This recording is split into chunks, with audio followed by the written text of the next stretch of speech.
Hi everyone, thank you for this opportunity. My name is Gautam Pande. I am with Mastercard and I run security solutions for financial institutions at Mastercard for India and South Asia.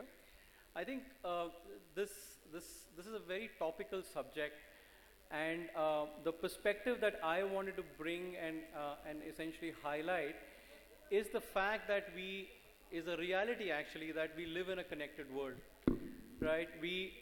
The data, access to cheap data is almost 97% down to what it was 2.5 years back, right?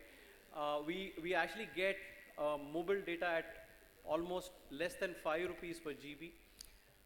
As a country today, we are expected to ship almost 150 million smartphone devices this year.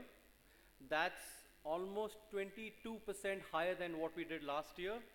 So in the last 2 years combined, we would be roughly shipping almost 257 new smartphone devices in the hands of consumers. What it means is that connected devices and a connected world is a reality for all of us, whether we like it or not.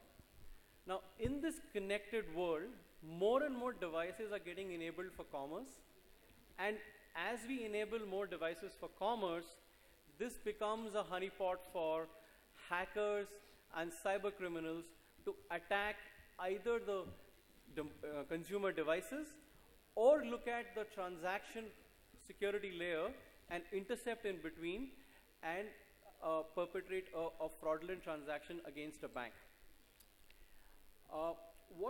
I think there is a strong requirement for us to take a step back and see, especially in the carded world, in card payment transactions, and we were discussing about frauds on credit cards and debit cards a little while ago, is to assess why there is a strong requirement of a customer authentication layer in a payment transaction flow. And we are going to talk about that more in the panel as well, but I think that's very important. There are some benchmarks that have already been set up by regulatory interventions over the course of last few years. We are now used to additional factor of authentication for card not present payments and for card present payments. Can we extend additional factor authentication to multi-factor authentication? That's something that we need to ask ourselves.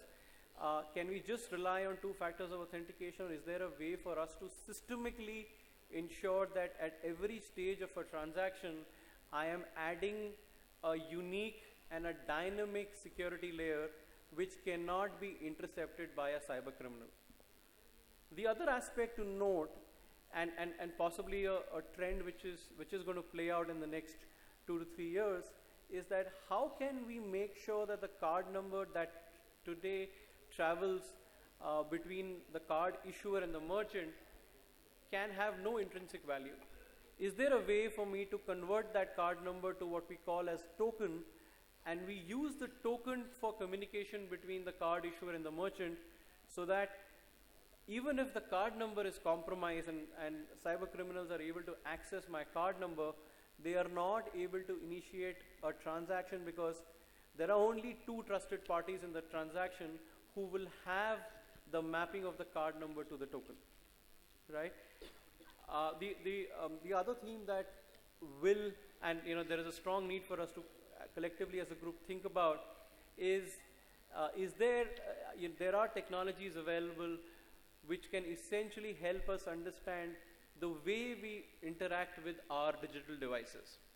So as a consumer, if I interact with my device in a certain way, the way I type, the cadence that I apply while using my phone, is that personalized, and can it be anonymized and personalized and saved in such a way that even if a robot or a cyber criminal is trying to access my credentials, if my credentials are compromised, they are not able to replicate the same behavior. There are technologies and there are studies which actually demonstrates very successful deployment of such an intelligence to mitigate cyber fraud against financial institutions. Most importantly, and I think that's what was being covered earlier as well, fraud in a financial setup, in a financial payment instrument, results in loss of trust. This trust is established and is essentially a trust that the cardholder has with the bank, the cardholder has with the entire payment ecosystem.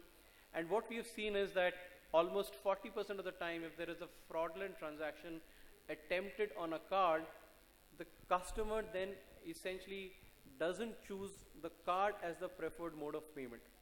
And that's a behavior that we want to avoid.